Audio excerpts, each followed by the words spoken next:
វីដេអូនេះគឺជាវីដេអូ demonstration ទៅលើការ testing ជាមួយនឹង driver drowsiness detection system របស់យើងដែលលើកនេះគឺយើងនឹង implement ទៅលើជា application ដែលយើងធ្វើការ test ជាមួយនឹងwebcam របស់យើងហើយលើកនេះគឺយើងធ្វើការបដូរពី model របស់យើងចាស់គឺ CNN ហ្នឹងមកផលជាមួយនឹង ZFNet វិញដោយសារតែ model ថ្មីរបស់យើងហ្នឹងគឺវាចាប់បានជាប់ច្រើនជាង model CNN នៅពេលដែលវា detect ជាមួយនឹងfeature ទៅលើនៅតាមរង្វង់ផ្នែករបស់យើងហើយខុសពីCNN ដោយ CNN model CNN របស់យើងចាស់គឺវាចាប់មាត់ហើយនឹងផ្នែកបន្តចំពោះ model ZF ផ្នែករបស់យើងគឺវាចាប់តែទម្រង់ផ្នែកទេដោយនៅក្នុងនេះនៅពេលដែលសិនជាយើងផ្នែកយើងរៀង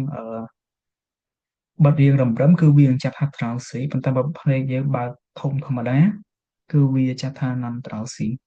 ឥឡូវយើងចាំមកផ្លាស់ដើម្បីឲ្យវា access ទៅលើកាមេរ៉ាហើ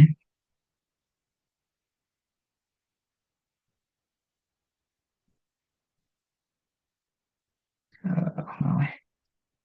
ហើយដូចឃើញនៅក្នុងនេះអញ្ចឹងនៅពេលដែលយើងបើកផ្នែកធម្មតាគឺវាចាប់ថា non drowsy ហើយ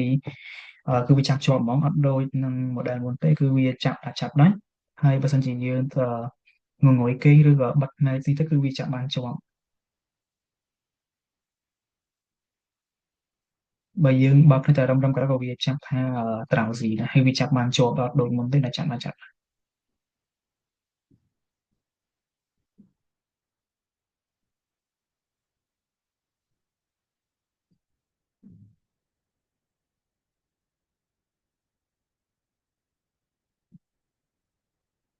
ហើយវីដេអូ demonstrate របស់យើងគឺយើងមានតែប៉ុណ្្នេះឯង